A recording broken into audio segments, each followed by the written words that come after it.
अपने देश में व्हीकल के ऊपर एक नया टैक्स लगने जा रहा है, जिसके कारण व्हीकल चलाना और भी महंगा हो जाएगा।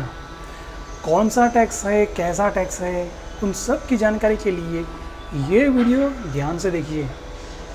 तो आज का वीडियो हम शुरू करेंगे जनरल नॉलेज से। IQ एयर नाम की एक स्विस कंपनी है। ये कंपनी देश के एयर क्वालिटी का डेटा कलेक्ट करती है। तो उस कंपनी के डेटा के आधार पर दुनिया के 20 सबसे ज़्यादा प्रदूषित शहरों में से 14 शहर अपने देश के हैं। अपने देश के एयर पॉल्यूशन को कम करने के लिए कुछ तो करना ही पड़ेगा। तो इसीलिए नितिन गडकरी जी ने ministry of road transport and highways के द्वारा एक ग्रीन टैक्स अपलोड कर दिया है। ये ग्रीन टैक्स पुराने व्हीकल के ऊपर लगेगा।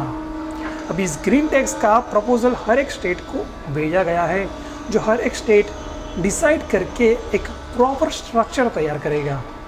अब कितना टैक्स लगेगा वो अगर मैं आपको बताऊं, इससे पहले मैं आपको बताता हूं कि क्यों ग्रीन टैक्स लगेगा। एक तो मैंने आपको बता दिया कि हमारे देश में 14 ऐसे शहर है जो पूरी दुनिया में से 20 शहरों में से सबसे ज़्यादा पॉल्यूटेड है।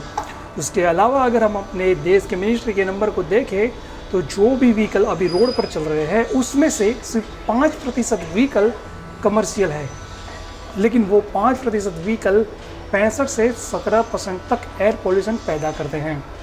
उसमें भी साल 2000 से पहले के जो भी व्हीकल है वो सिर्फ 1% ही है, लेकिन ये 1% व्हीकल भी 15% एयर पोल्यूशन पैदा करते हैं। और इसीलिए इन पुराने व्हीकल को निकालने के लिए ये ग्रीन टैक्स लगाया जाएगा, जो सिर्फ पुराने व्हीकल के ऊपर ही लगेगा। इस ग्रीन टैक्स का एक ही मतलब है, पुराने व्हीकल को धीरे धीरे करके रोड पर से निकाल दिया जाए, क्योंकि ग्रीन टैक्स की वजह से उन व्हीकल को चलाना महंगा हो जाएगा। जो ज़्यादा पॉल्यूशन करेगा वो ज़्यादा टैक्स भरेगा। बस इसी नियम के ऊपर ग्रीन टैक्स लगाया जाएगा। और इसका दूसरा बड़ा कारण ये है कि आपने लेटेस्ट कहीं पर भी सुना होगा, जैसे कि BS4, भारत 6 ऐसे नियम वाले व्हीकल भी चलते हैं। पुराने व्हीकल में ऐसे कोई नियम नहीं थे। वो आज के व्हीकल की कंपैरिजन में देखें तो 10 से 25 गुना ज़्यादा एयर पोल्यूशन पैदा करते हैं, और इसी वजह से उनको धीरे धीरे करके निकाल दिया जाएगा। लोगों को इस तरह मोटिवेट किया जाएगा कि पुराना व्हीकल चलाएंगे तो टैक्स लगेगा, इससे अच्छा नया व्हीकल खरीद लो और पुराने व्हीकल को निकाल दो, जिसके कारण नई डिमांड भी जनरेट होगी।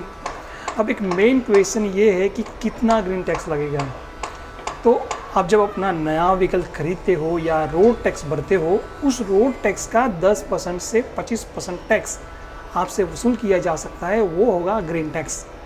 उसमें भी जो कॉमर्शियल व्हीकल है उसका फिटनेस सर्टिफिकेट जब रिन्यूअल कराना हो, या फिर आपका व्हीकल 8 साल पुराना हो जाने के बाद, उसके ऊपर आपको ग्रीन टैक्स भरना पड़ सकता है।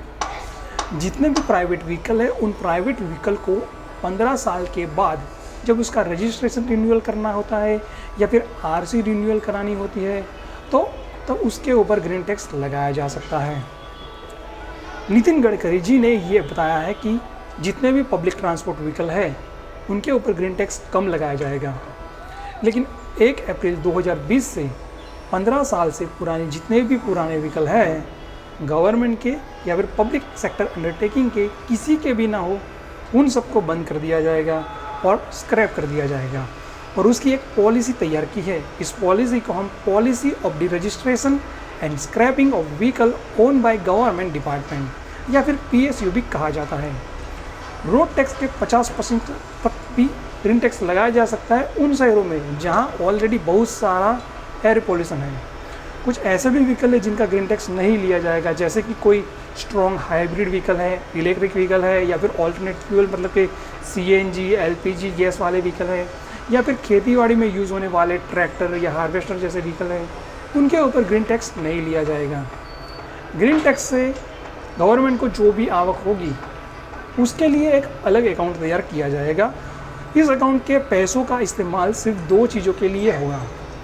सबसे पहले तो अपने देश की सरकार इस पॉल्यूशन को कम करने के लिए क्या कर सकती है, उसके उपाय ढूंढने के लिए इन पैसों का इस्तेमाल होगा। और दूसरा ये है कि स्टेट वाइज जितने भी स्टेट में ये व्हीकल से जो एमिशन हो रहा है उसको चेक करने के लिए, उसे कंट्रोल करने के लिए इन पैसों को इस्तेमाल किया जाएगा।